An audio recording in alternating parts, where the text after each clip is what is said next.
सिकाइलाई व्यावहारिक र अर्थपूर्ण बनाउनका लागि तालबेसी माध्यमिक विद्यालयले निर्वाचनका सम्पूर्ण प्रक्रिया पूरा गरी विद्यार्थीको नेतृत्व चयन गरेको छ। सामाजिक अध्ययन अन्तर्गत विद्यालयमा पढाइ हुने नेपालको निर्वाचन प्रणालीका बारेमा बालबालिकालाई व्यावहारिक ज्ञान दिनुका साथै उनीहरूलाई देशको राजनैतिक तथा प्रशासनिक प्रक्रियाका बारेमा समेत जानकारी गराउनका लागि प्रत्यक्ष रूपबाट निर्वाचन गरी विद्यालयको नायक र सहनायक छनौट गरिएको विद्यालयका शिक्षक सुभाष चापागाईले बताए।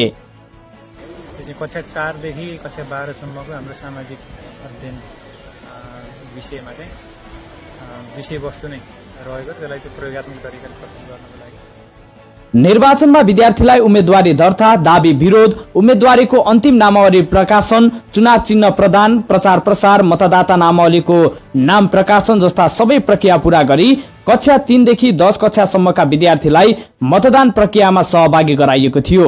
निर्वाचनमा आवश्यक मतदान अधिकृत, सहायक मतदान अधिकृत, नामावली रुजु, चिन्ह लगाउने तथा सुरक्षा कर्मीको जिम्मेवारी पनि विद्यार्थीलाई नै सहभागी गराई निर्वाचन सम्पन्न गरिएको हो।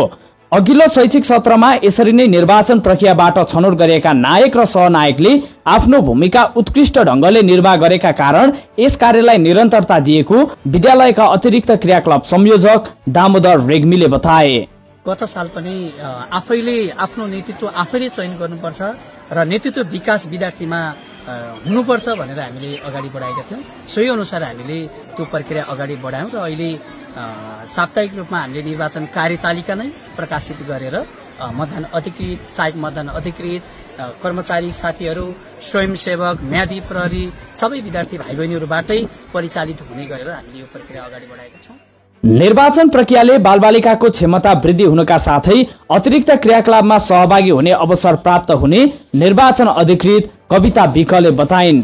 हाम्रो भाइ बहिनीहरूलाई नेतृत्व क्षमता विकास गराउनु हो, निर्वाचन प्रक्रियाको व्यावहारिक ज्ञान दिनु हो। कक्षा 3 देखि 9 सम्ममा कुल 329 विद्यार्थी मध्ये 309 मत खसेको थियो। नायकतर्फ 2 मत बदर भएको छ भने सहनायकमा 4 मत बदर भएको छ। निर्वाचनमा विद्यालयका नायकतर्फ 211 मत सहित लाली गुनास चिन्हको रितेश छेत्री विजय भए भने सहनायकमा 299 मत सहित गैडा चिन्हकी प्रतीक्षा पाठक विजय भएको विद्यालयका शिक्षक दामोदर रेग्मीले बताए।